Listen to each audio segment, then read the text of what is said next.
And welcome back to the Nose Plays. Today we're going to start a brand new campaign of Darkest Dungeon. I'm going to be playing about 1 week at a time, and we're going to see just how far we can get with this.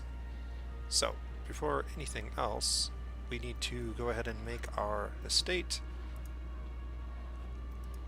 I decided to go with the Darkest Nostril.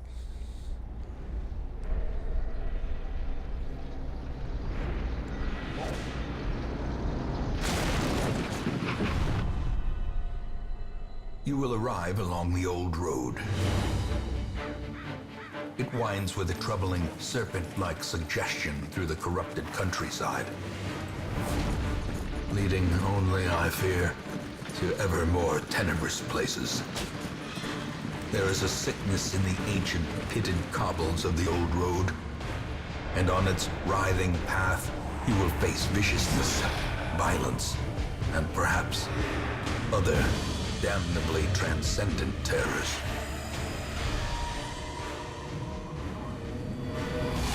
So steel yourself, and remember there can be no bravery without madness. The old road will take you to hell, but in that gaping abyss, we will find our redemption.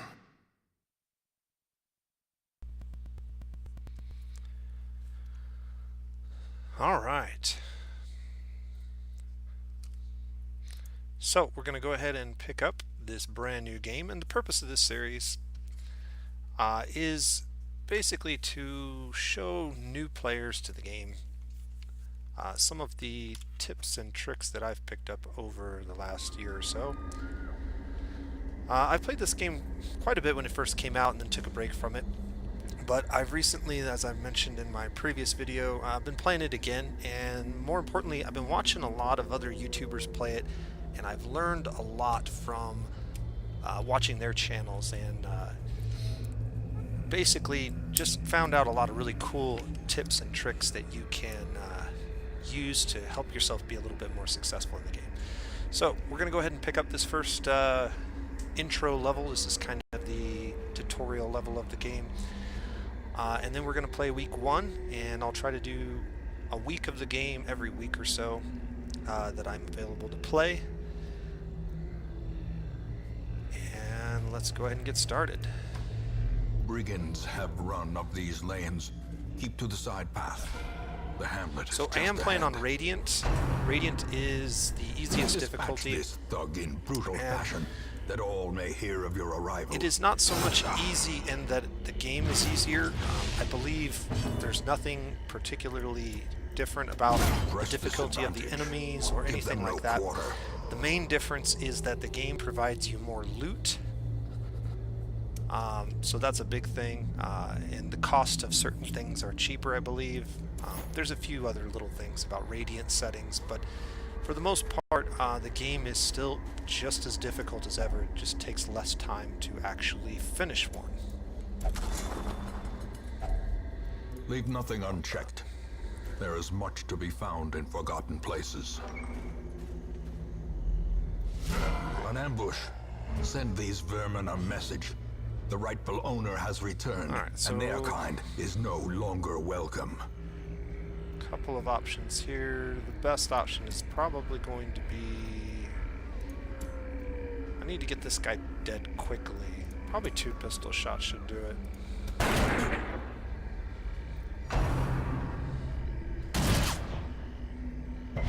then we'll just focus this guy down pretty hard. I may even go for a stun on this first turn since he hasn't opened it with his attack. That didn't work out so well.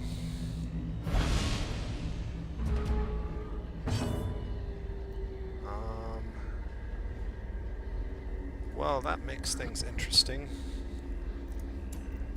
Tracking shot is not likely to kill.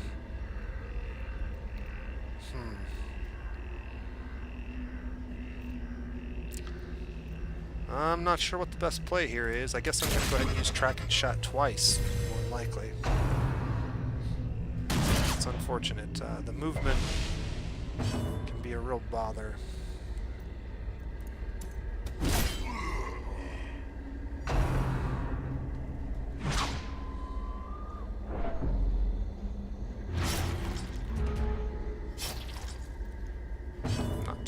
worried about it.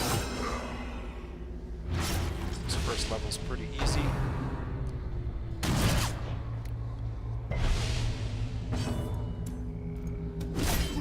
Just keep whittling away. Nice dodge by our Crusader there. And you're only allowed to use tracking shot once, huh? Prodigious size alone does not dissuade the sharpened blade. This'll work. Continue the onslaught. Destroy them all. Alright, and we got a treasure chest. We'll go ahead and take a peek. It was trapped, but we don't really care because this is the end of this dungeon, so. Alright, well done, gentlemen. Get you guys home and see what we got. So the old road gives us a little bit of gold and a couple of deeds. Not bad.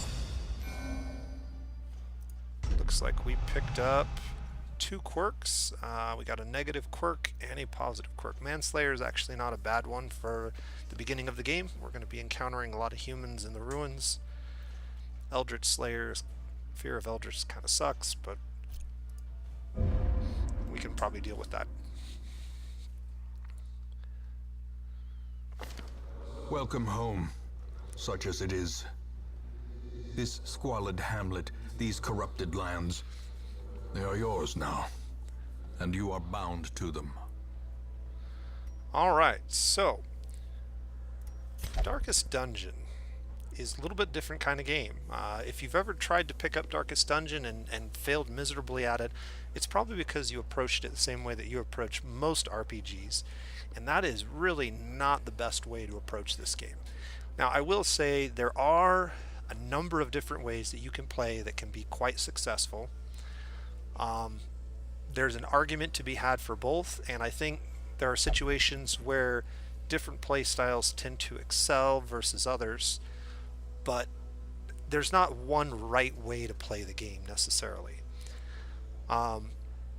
There are a number of different strategies that you can use that will work pretty well for most of the game, and we'll explore those a little bit. But the first thing that you're going to notice when you get to the Darkest Dungeon and you get through your first little mission is you have this estate, and you have all these different buildings that you can interact with at various points in the game. We currently have 3 of them unlocked, so we'll take a look at them. Most will end up here, covered in the poisoned earth, awaiting merciful oblivion. Okay, Mr. Narrator, so this is the graveyard. Anytime any of your heroes die, this is where they'll end up. And in most game modes, it's just a way to track how many heroes have died and what level they were, and if you want to go back and take a look at one of those great heroes from your past, this is where you might do it. On the hardest difficulty, there is a limit to the number of heroes that you are allowed to lose before the game actually ends, and you have kind of a time limit on the hardest difficulty. There's no time limit on Radiant or normal mode, so we can fill this graveyard as full as we like.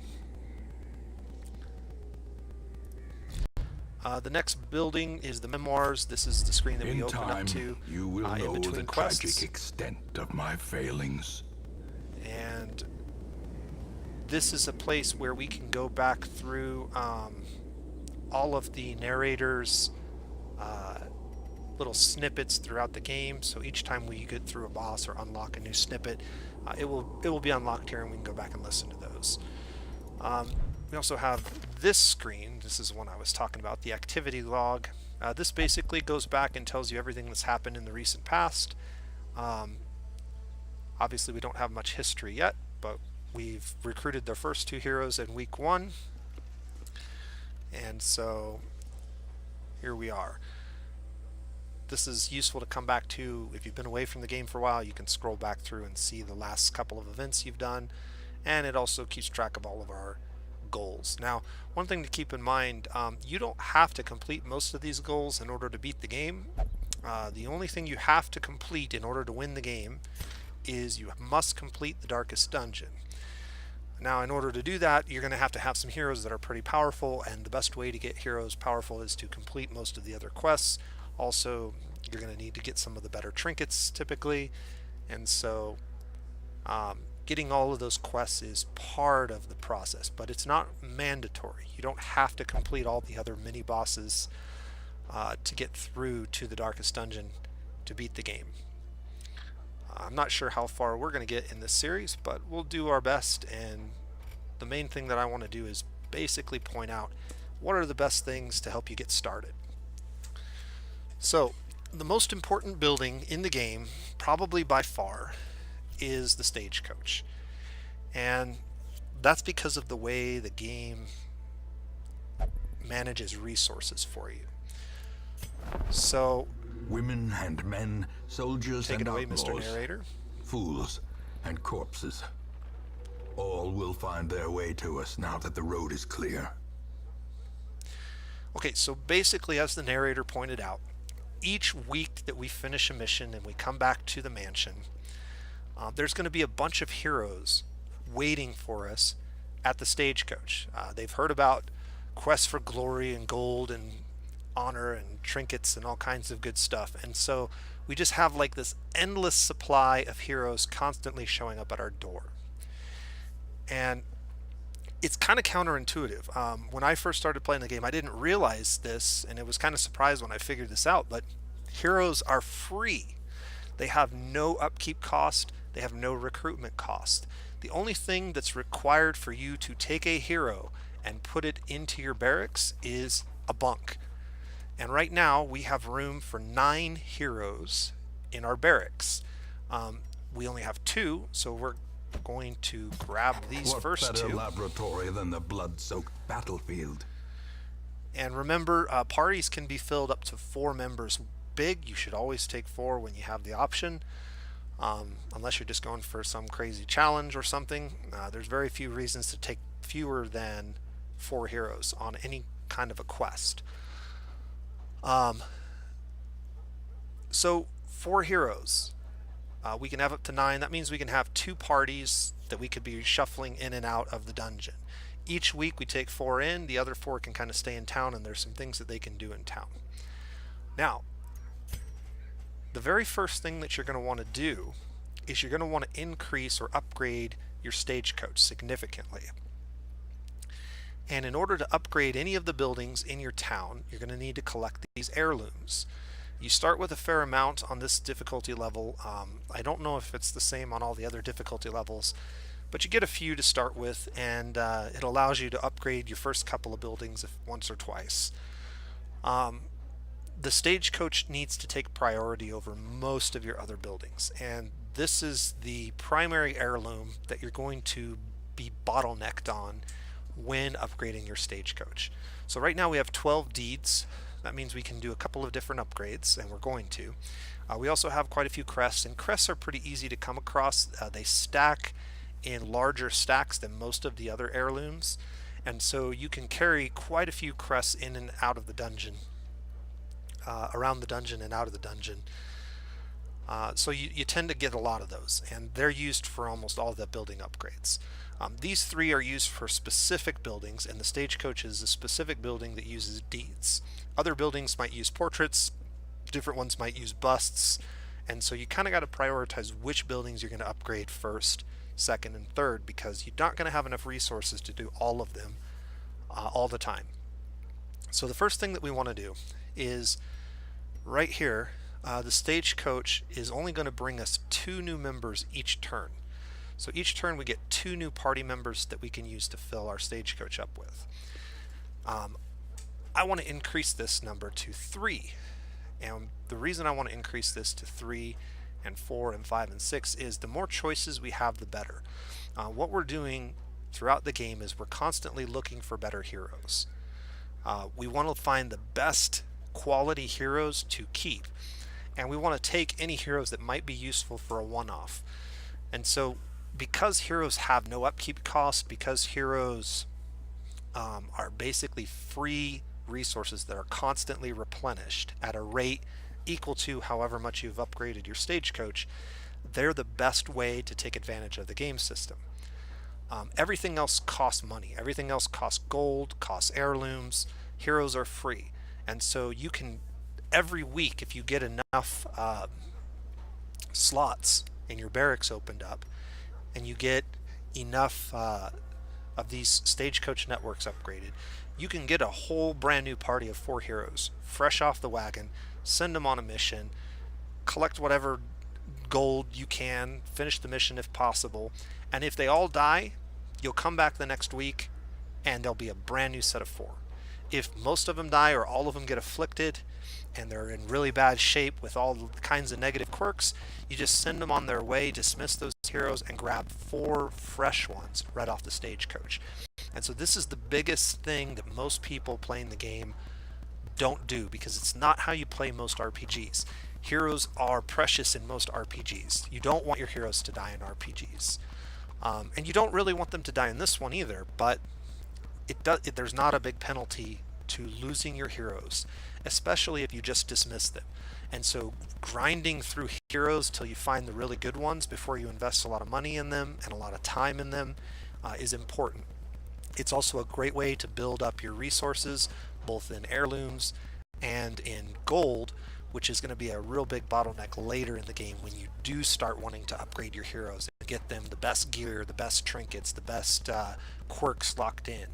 And we'll talk about all those things when we get to that point. But right now, I'm going to go ahead and I'm going to upgrade this stagecoach to... Word is traveling.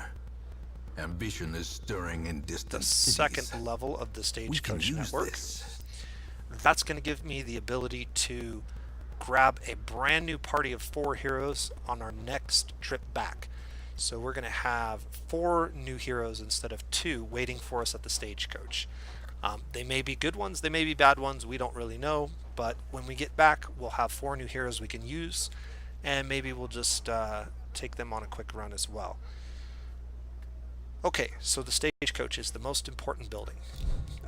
We don't unlock any of these other buildings at this point in the game, so I'm not going to talk about them until we start to unlock some of them. But I am going to talk a little bit about our heroes.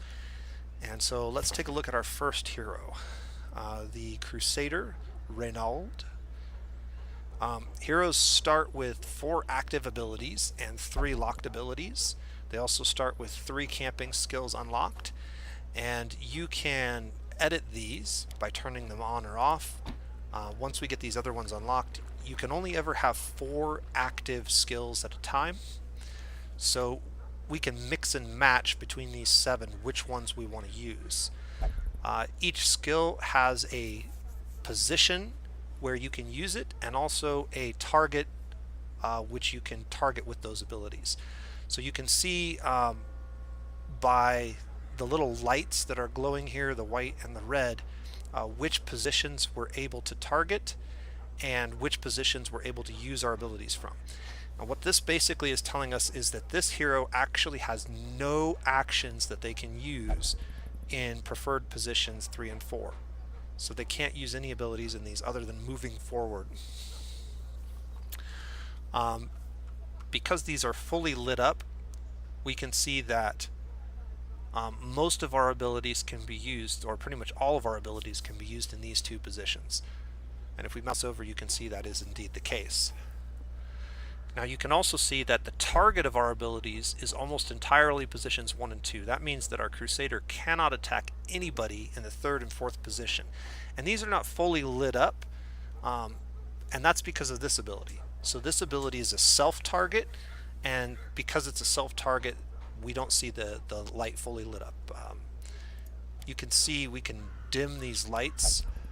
So the brightness of the lights are basically the result of how many of your 4 abilities can actually be used in that spot, and how many of your 4 abilities can target this spot. Alright, there's a whole bunch of just basic RPG stats. So here's our resistances to all of these guys.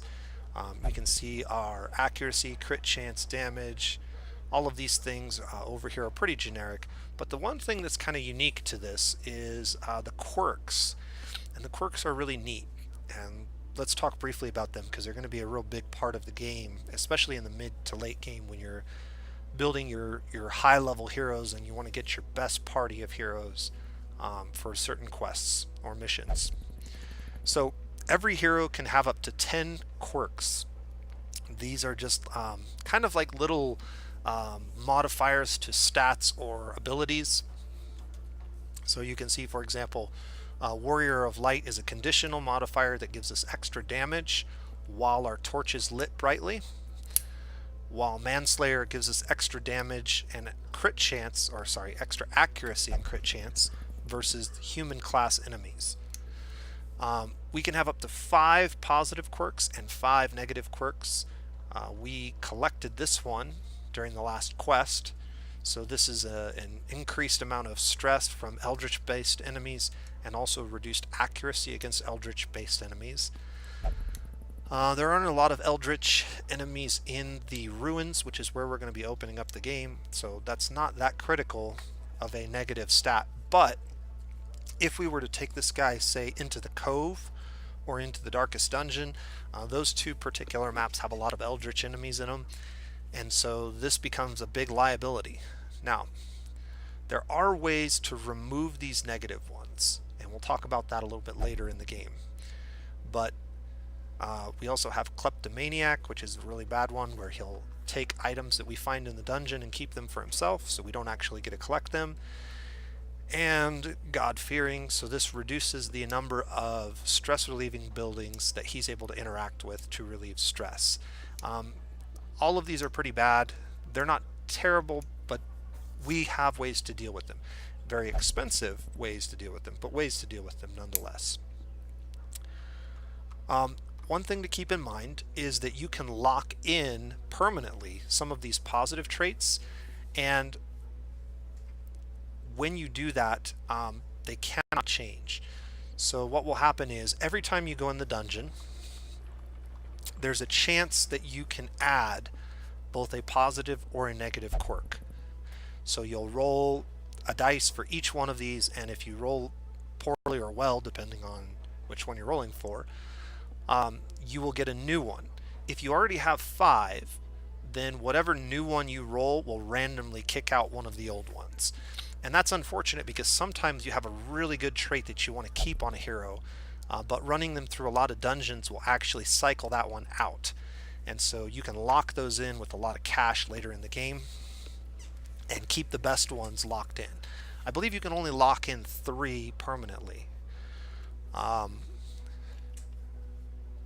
But we'll get to that point when we start to get some of the better skills. The ones that are conditional are not great, but there are ones that are a little bit better than these and that don't have any conditions attached to them. So those are the ones you want to lock in depending on the hero class. Alright, so let's take a look at Dismas. So Dismas is a known cheat. This prevents him from using the gambling hall. That's not that big a deal. He also has stun resistance and quick reflexes. Quick reflexes is incredibly useful.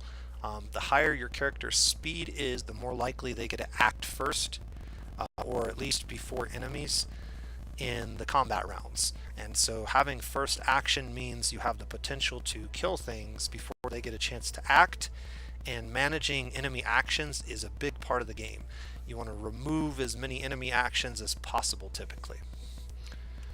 So quick reflexes is pretty good for that. You can also see that Dismas prefers position 2 or 3. He still has the ability to take some actions in the other positions, and he can primarily target position 2 with a chance to position or a chance to target any of the other positions.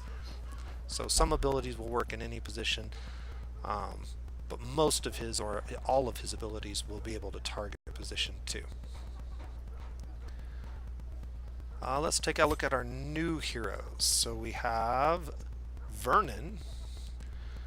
Vernon has the Shocker negative trait, which is pretty bad. -10 stun resist means there's a good chance if he gets targeted with a stun, he's going to lose his action.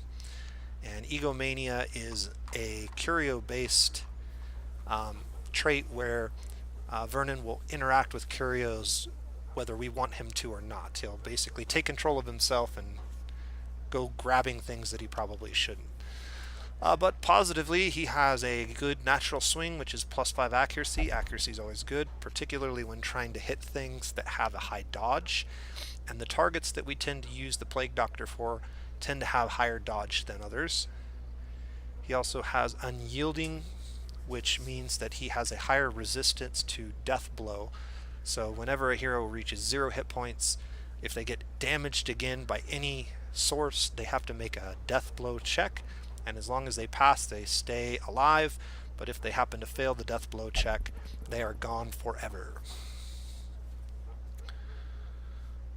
Okay, and then let's take a look at our healer. And you can see our healer has a pretty good mix of abilities that can target various ranges, or can be used from various positions and can target various ranges. So that's good to see. Having flexibility on heroes is important in the early game. We have Obsessed with Killing.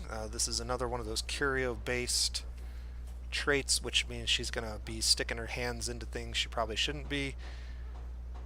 +20 stress healed in the brothel, and a Warrior of Light, similar to our Crusader. So extra damage when our torch is well lit.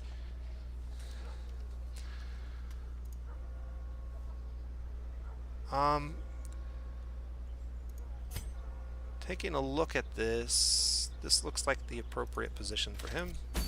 So we're going to go ahead and A mecca of madness and morbidity. Plague Doctor into the 3rd position. Your work begins. And with her in the last position, we're going to be able to use only half of our abilities. That's unfortunate, but they are the 2 better abilities. So what I'm going to do is I'm going to activate them in the order I want. So we'll do the heal first, then Judgment, and then these 2. We'll only be able to use these 2 abilities if we get pushed to the front of the party for some reason, which is unlikely being in the last position, but it does happen from time to time. And then his abilities are probably set in the order that I want them, so that's fine. Reynolds were good. I'm going to change the order of his abilities. So we're actually going to go with the Bleed, Pistol Shot, Grape Shot, and Cracking Shot in that order. And the order that you highlight those in will be the order they show up on your bar when you're in combat. If you want to change the order, just unclick all of them and then click them in the order that you want them.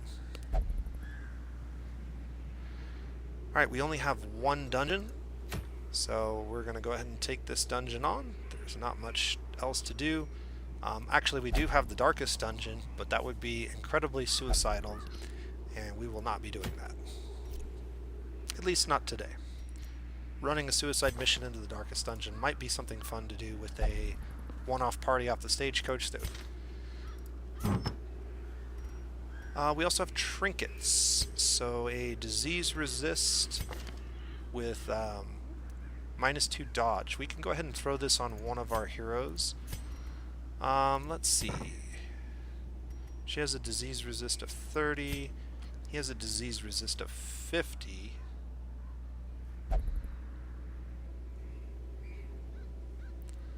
Let's go ahead and put it on her. And the reason we're going to put it on her is she has a base dodge of 0%. Your dodge cannot fall below 0, so trinkets that have a minus penalty to dodge are actually pretty efficient stat-wise when you put them on a hero that has no dodge, because they don't actually lose any combat effectiveness.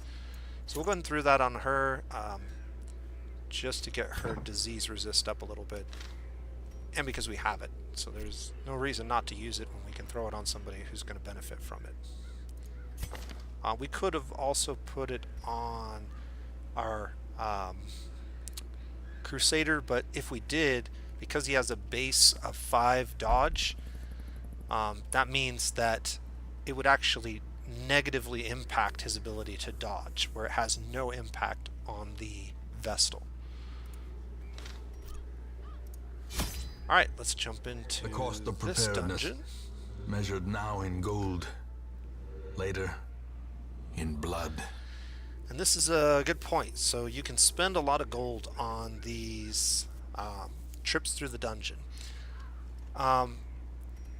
You never want to buy everything here, but you definitely don't want to under-prepare for what you're dealing with.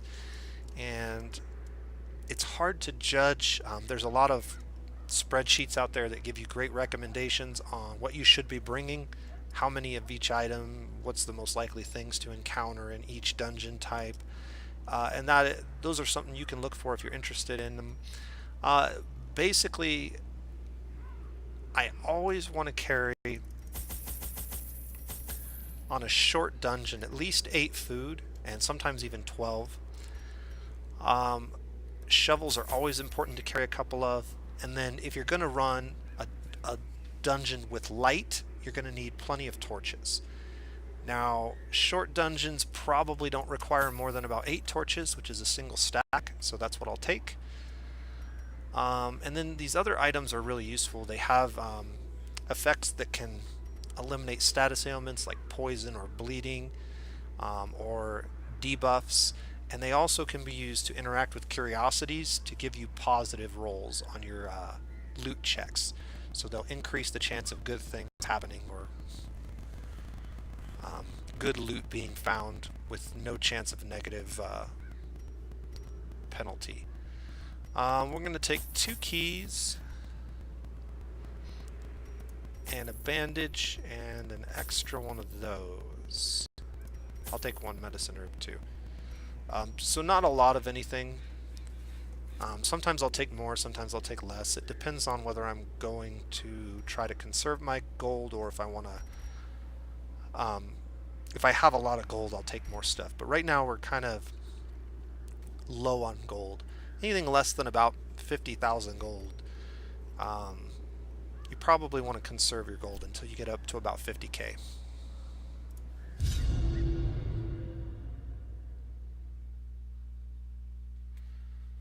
$50,000 gold is enough to deal with a really bad dungeon run where some of your best heroes may need a lot of attention, but that costs a lot of money. Alright, so this shouldn't be too bad.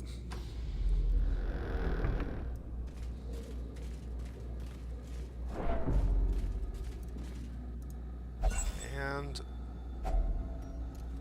we found a torch. So as we walk through the dungeon, we're going to continually build up little bits of stress. You can see that we started with 20 stress on these 2 heroes. That's because they're 1 level below the dungeon that we entered. It's a level 1 dungeon and they were level 0, so anytime heroes enter a dungeon that they're under leveled for, they start that dungeon with a little bit of extra stress.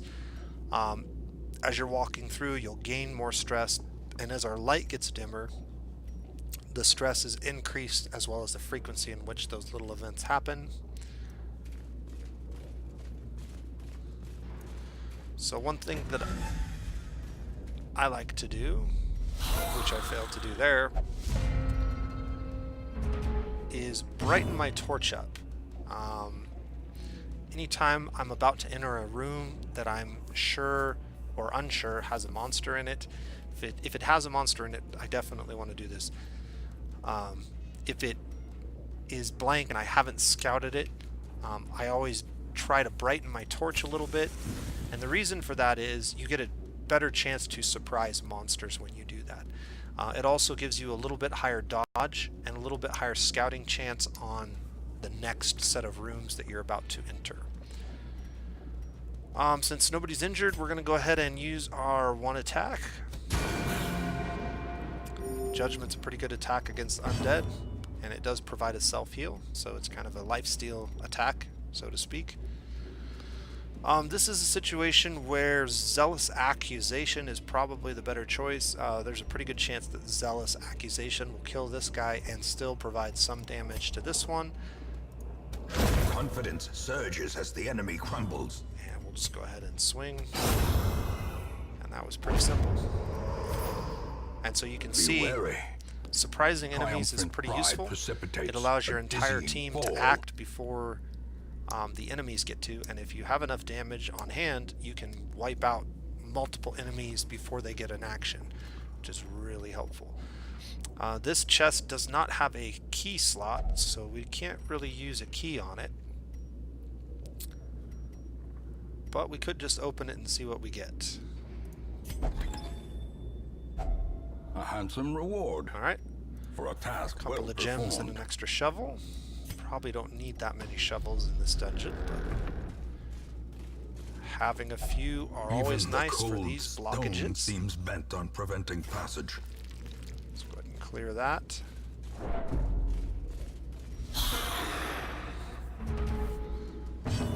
Alright. So she's a pretty dangerous enemy. I don't like her. We're going to try to plague grenade her. That will slowly tick over time. We're going to use our Vestal to attack the undead creature.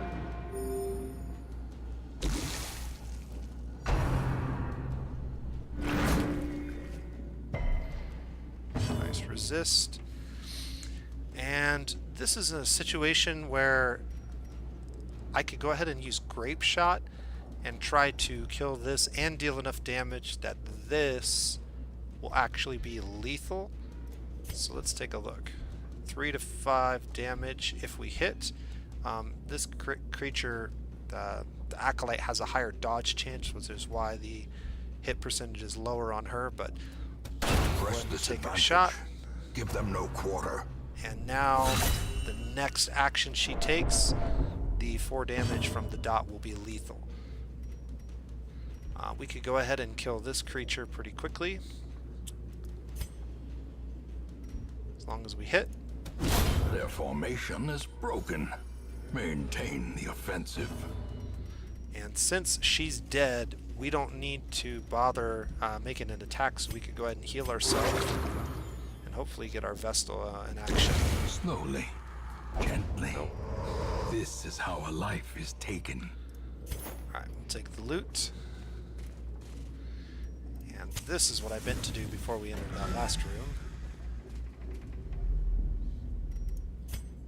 No scouting this time. We have to explore at least 90% of rooms.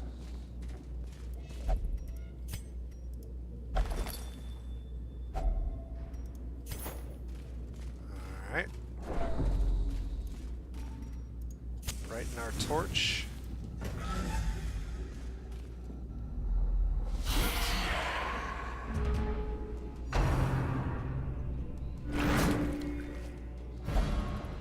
Staggering force. Okay, so she got pulled to the front, and as I mentioned before, that allows us to now use these 2 abilities. Unfortunately, we really needed to use her heal, but we're not going to be able to unless we use her move backward ability, which wastes her turn. So we're not going to bother doing that. Instead, what I'm going to do is I'm going to go ahead and use this ability on this guy.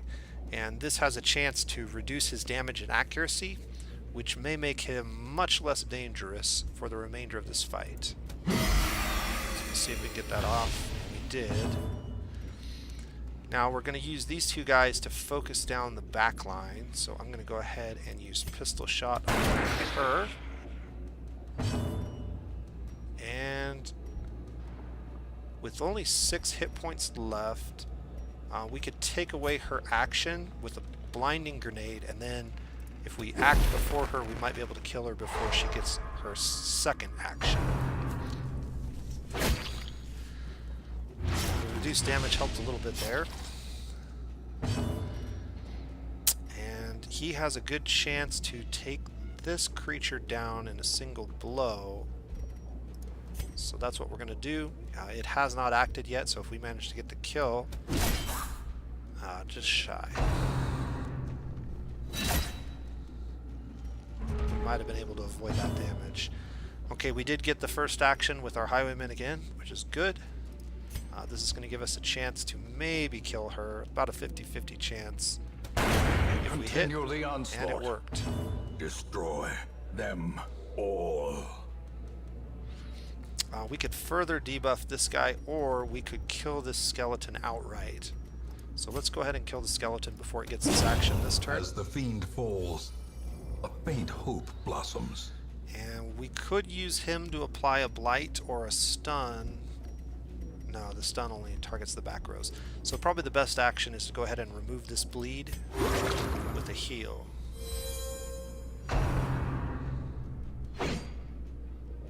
Nice dodge by our Crusader. We could take our time with this guy, try to stun him a turn, and get a couple of extra actions. So let's see if we can do that.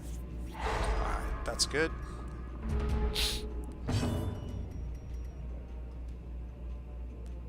I can use his action to move him to the front, which puts him in a better position to attack next turn. We can use his heal on himself, and this should give our Vestal a chance to heal as well.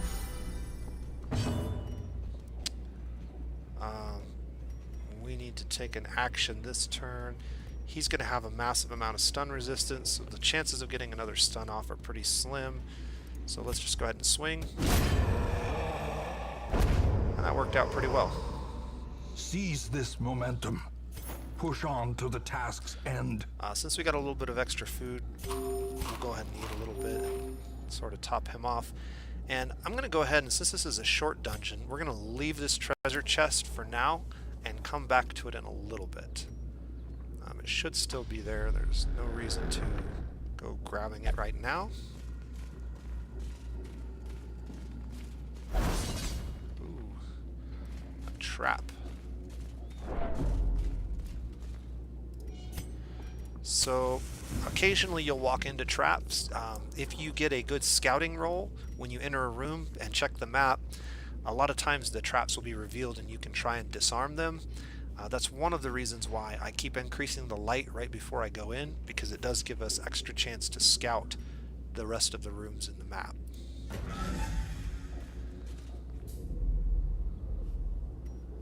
Alright, and there we go, perfect timing.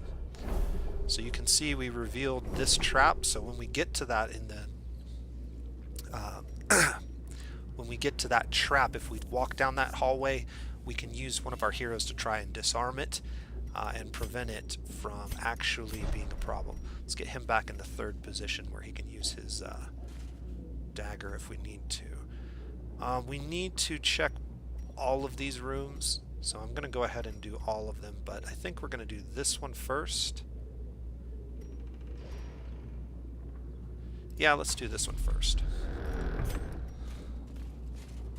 Alright, so you can see the traps on the floor, and when you get close enough to a trap, these little icons here will pop up and will tell you what the chances of each one of those hero types disarming it is.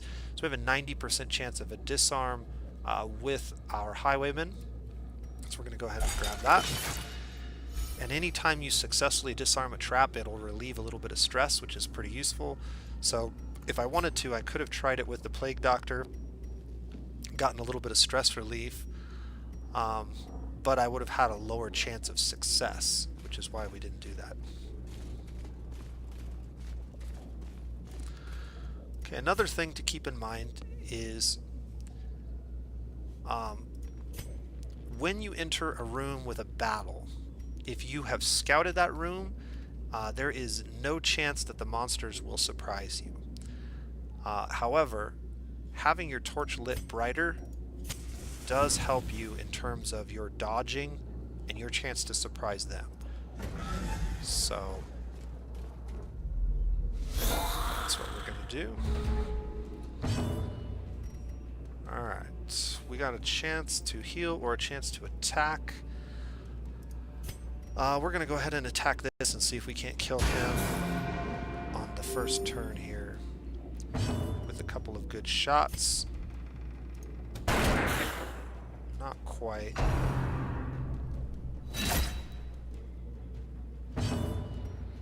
Alright, so this will put a lethal dose of Blight on him if we manage to land it. And so now he's not going to get his action this turn, which is good.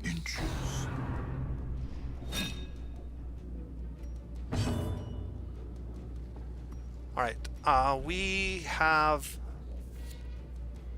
pretty good chance of killing one or both of these with this ability. No, next turn. This ability has a chance to kill one, so we'll go ahead and use this one first. And we didn't get the kill, but that's fine. We can use this character to kill that one. We could go ahead and make the attack here. This is a pretty weak attack, but it pretty much guarantees that our Crusader will get the kill when he swings. And we could throw a heal, or we could try to just remove this character's action. So there's a chance if I heal this turn that the bones will get to attack before the Crusader, which means that he might be dealing way more damage than I heal. So probably the better choice is to just go ahead and try and remove him.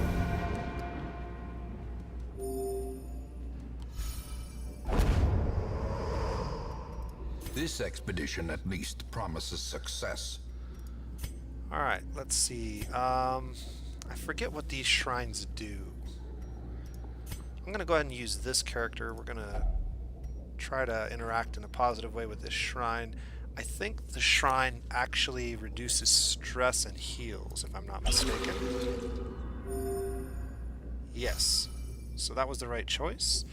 Some of the shrines give you a buff for a short period of time. Some of them give you a buff until you camp, and some of them will give you healing and stress relief.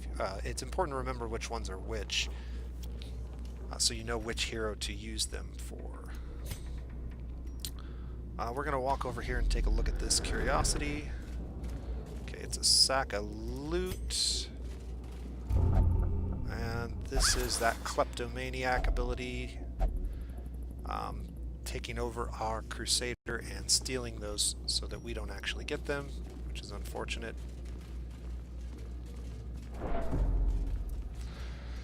You can walk backwards. It is slower, and it does cause more stress to be acquired over time than if you walked forwards, but in certain situations it's faster to do it that way as opposed to walking all the way to here and all the way back.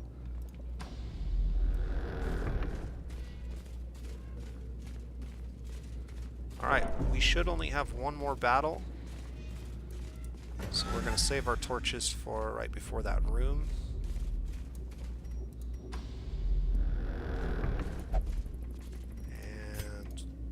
Search the pack with our highwaymen. Wealth beyond measure.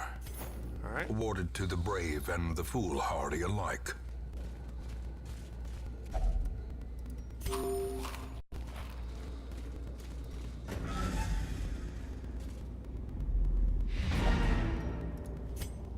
Alright, we're going to continue adventuring.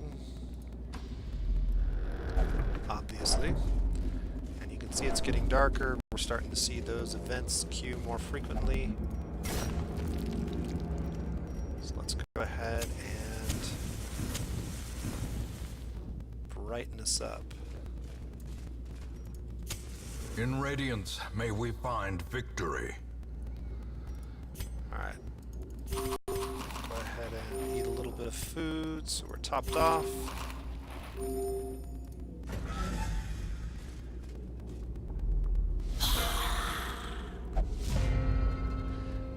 Having the bright lights gave us a better surprise roll, so that was good. So we got a couple of dangerous enemies here. We definitely want to get rid of this guy first. I guess the real debate is, how do we go about doing that? Since all of our actions get to happen before the enemy's actions,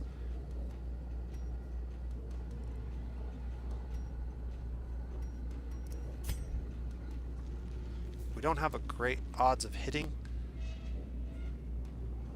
Yeah. That was unfortunate. So what we're going to do instead is go ahead and throw the plague grenade. And then... Be gone, Nice. fiend. try and get him to lethal with that, which we did more than lethal, so that worked out really well for us. And then I'm going to go ahead and use Zealous Accusation to get rid of this guy and put a little damage on him. And we miss.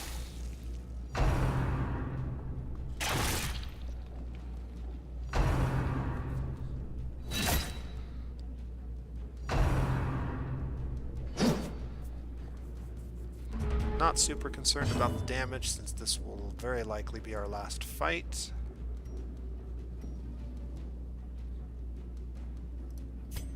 We can go ahead and use this again. And he's not quite at lethal yet, but one more application of Blight will make that lethal. The slow death. Unforeseen. Unforgiving. We can kill that and heal. Oh, one off lethal, so that's really bad. But this is where Zealous Accusation does come in handy. Pretty much guarantees the kill on a very weak enemy, but still allows some damage on the other enemies. Okay, we don't really want to kill this guy right away. Yeah, we do. There's no reason to kind of keep him alive and heal up, since we're not going to be fighting anything else. Alright, take the remaining Remind loot. yourself that overconfidence is a slow and insidious Alright, so killer. we saved some keys and we have 2 chests to open, but one of the things that's really important to do when you're opening things, if you have the extra torches to do so, is if you have torches, you can clear the entire dungeon.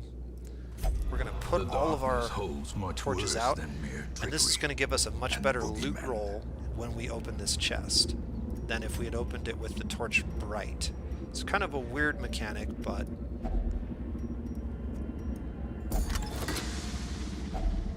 alright, so we got some good stuff. We're going to have to drop some things in order to continue carrying the rest of this, so we'll drop our bandages for those, and maybe we'll drop the holy water for the deeds. And now we're going to backtrack to the other room, and we'll go ahead and light this torch just to give us a little bit of light on our way.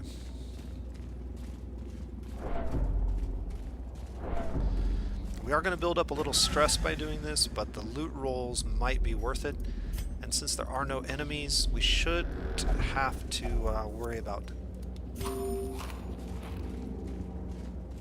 any more fights in the dark. Fights in the dark are really bad. The main reason for that is monsters get improved accuracy and damage, and there's a chance of your party getting surprised, which is just bad news all around.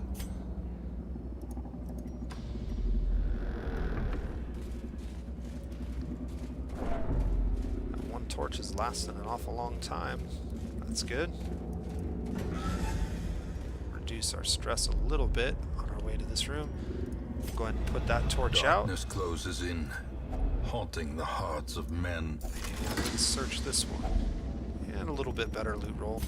Fantastic. And that pretty much clears this first dungeon, so we did a pretty good job overall. Kept our stress to a minimum by focusing down the stress-dealing mobs. And we got out of it with a fair bit of loot.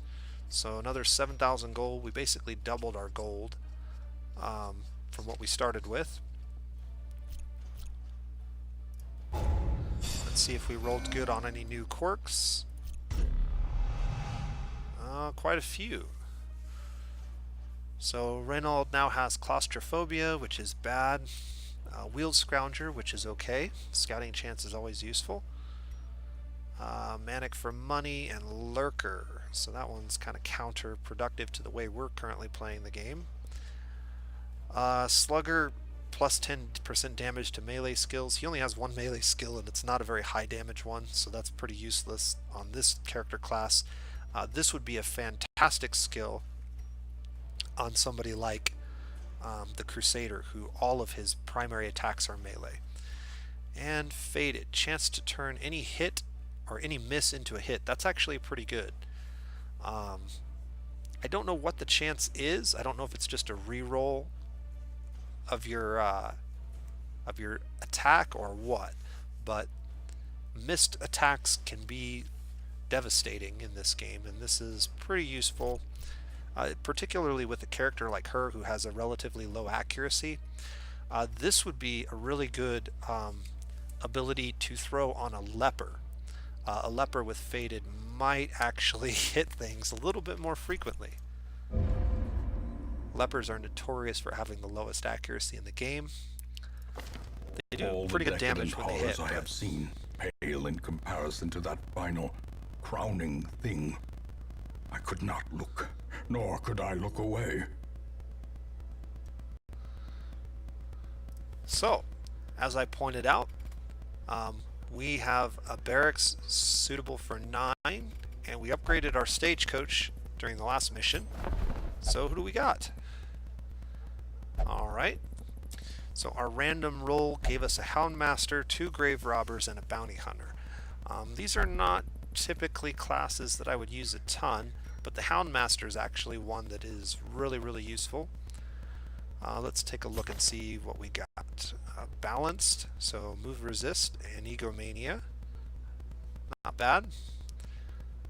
Hound rush, target whistle, stress relief, and guards. This is actually a pretty good allotment of starting abilities. You can see he's a backline character that has a little bit of utility in the front, and he can target any enemy from any position, which is useful. We'll pick him up. A lawman and his faithful beast. A bond forged by battle and bloodshed. Let's take a look at our grave robbers. So the first one is a wheeled adventurer, Templar, and okay. The grave robber has her utility. She's an interesting character class. Definitely aesthetically one of my favorites, but not so much in the game.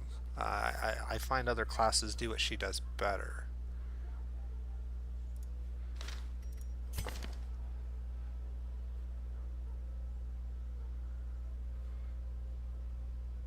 The scouting is really useful. So this one actually, because of the scouting benefits, I think would be the better of the two. If we do end up going into those territories, To those with we're a going to grab keen all of them eye, because we have the space for Gold them. gleams like a dagger's point.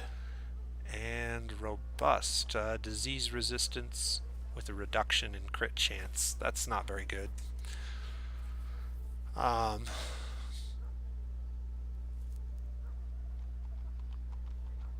Okay. The Bounty Hunter has some cool abilities. The main ability that the Bounty Hunter uses is a stun. It's got a pretty powerful stun attack, and then it also has a pretty nifty movement attack that you can pull enemies forward with. The utility of that is debatable. There are players that think that it's absolutely garbage to be doing those kinds of things. There are others that find uses for it. And then this is also one of the heroes that has the unique marking abilities. Reduction to protection is useful, and I believe, I can't remember if you can stack that or not, but protection is just damage reduction, so when you can remove an enemy's damage reduction, you can make it a little easier to chew through their hit points. He's an okay character class. Definitely has The some thrill utility. of the hunt. The promise of payment. Alright, so we picked up 4 new heroes, And we also picked up some deeds. In fact, just enough deeds to go ahead and increase our barrack size to Word 12. is traveling. Ambition is stirring in distant cities. So this is what I would We always can use typically do. this. My first couple of weeks in the game is do whatever I can to get enough heirlooms to unlock more slots and more heroes per week. So next week, when we complete our second mission, we'll get 4 new heroes. That will allow us to fill out to 12, and then hopefully we'll collect enough heirlooms that we can unlock this and get up to 16. We actually have 2 weeks to try and get that done, but we'll definitely want to get this done soon so we can start filling out this roster. Now, as we use these guys up, as we take them in the dungeon and they get stressed out and they get negative quirks, what we're going to be doing a lot of is dismissing heroes after we've run them through the dungeon once or twice. We're not going to be spending a lot of money on keeping all of our heroes and leveling them all up and putting lots of money into them. We'll kind of go through the first 4 or 5 weeks before we start putting any money into heroes, and then we'll kind of identify the ones that are the best, and we'll start considering which ones we want to put some money into. We also unlocked 2 new buildings. So the tavern is the kegs, first building we cards, unlocked. and curtained rooms promise solace to the weary and broken alike. Both the buildings that we're unlocking on this week of the game are stress relief buildings. And so what they allow you to do is if you have a hero that has particularly high stress, you can drop them off in one of these buildings for the week, and that will actually reduce the amount of stress that they have the following week. So they're out of commission for 1 week, sometimes multiple weeks. It depends on the building and what kind of role you get with your interaction, but they will stress relieve for a fair amount. Each of these buildings has a cost. So for example, if I grab this hero, it costs 1,000 gold here, 1250 here, 1500 here, and there are ways to reduce these costs by upgrading your buildings. The tavern uses crests and portraits, and so portraits are the primary heirloom for this building to be upgrading. I don't particularly care for upgrading the stress relief buildings at the beginning of the game. Your heirlooms are far too useful for other things, and heroes are much too expendable in the early part of the game that it's almost always better off to just dismiss a hero and try to roll on the stagecoach, try to grab a new one to replace them, than it is to spend lots of money healing their stress. There's a couple other things you can do to prevent stress, and we'll talk about that in a later video, but I don't put a lot of money into these buildings. And there's a reason for that. If we're putting portraits into the tavern, we can't put portraits into other buildings as efficiently, and other buildings will take priority over the tavern. So the Abbey has a cobwebs similar have been problem. dusted, the pews set straight. The Abbey calls to the faithful. And so the Abbey uses crests and busts to upgrade its different buildings. It has a very similar set of stress relief buildings. You can see the caretaker will occasionally randomly jump into one of these slots and take it away from you for the week.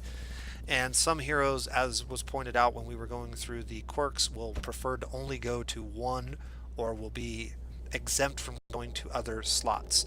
So there may be some buildings that are not allowed to use. So you'll have to keep an eye on that when you're going to stress relieve someone. The problem with the Abbey is the same problem as the tavern, and that is there's another building that we really need busts for.